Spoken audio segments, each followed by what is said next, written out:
ನಮ್ಮ ಮಾವನಿಗೆ 3 ಜನ ಮಕ್ಕಳು. ಮಲ್ಲಿಕಾರ್ಜುನ ಸ್ವಾಮಿ, ಇನ್ನೊಬ್ಬ ಎಂತವನು ಜಗದೀಶ್. ಮಲ್ಲಿಕಾರ್ಜುನ ಸ್ವಾಮಿ, ಜಗದೀಶ್. ನನ್ನ ಹೆಂಡತಿ ಮಧ್ಯದವಳು.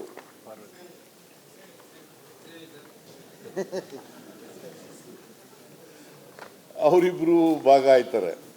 ಆ ಭಾಗ ಆಗುವಾಗ ಅರಸಿನ ಕುಂಕುಮಕ್ಕೆ ಅಂತೇಳಿ ಮಲ್ಲಿಕಾರ್ಜುನ ಸ್ವಾಮಿ 2010ರಲ್ಲಿ 2010 ಇದು ದಾನಪತ್ರದ ಮೂಲಕ ಕೊಡ್ತಾರೆ. ಅವರು ದಾನಪತ್ರದ ಮೂಲಕ ಅವರಿಗೆ ಕೊಡ್ತಾರೆ. ಏನಾದರೂ ಇಲ್ಲೀಗಲ್ ಇದೆಯಾ ಇದರಲ್ಲಿ? ಕ್ರೈಕ್ ತಗೊಂಡಿರ್ತಾರೆ. ಕ್ರೈಕ್ ತಗೊಂಡ್ಮೇಲೆ ಕನ್ವರ್ಷನ್ ಆಗುತ್ತೆ, ನಮ್ಮ ಸ್ವಾಧೀನದಲ್ಲೇ ಇರ್ತದೆ. ಆದಮೇಲೆ ನನ್ನ ಹೆಂಡತಿಗೆ ದಾನಪತ್ರದ ಮೂಲಕ ಬರ್ಕೊಡ್ತಾರೆ, ಅರ್ಶಿನ ಕುಂಕುಮಕ್ಕೆ ಅಂತೇಳಿ. ಬರೆದು ಕೊಟ್ಟ ಮೇಲೆ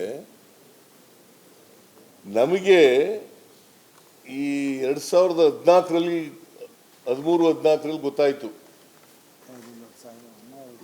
ಈ ಜಮೀನು ಮೂಡಾದವರು ಅಕ್ರಮವಾಗಿ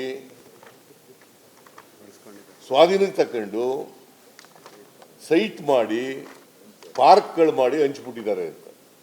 ಆಗ 2014ರಲ್ಲಿ ನಮಗೆ ನೀವು ನಮ್ಮ ಜಮೀನನ್ನು ಅಕ್ರಮ ಮಾಡ್ಕೊಬಿಟ್ಟಿದ್ದೀರಿ, ನಮಗೆ ಪರ್ಯಾಯ ಜಮೀನು ಕೊಡಿ ಅಂತ ಕೇಳ್ತಾರೆ.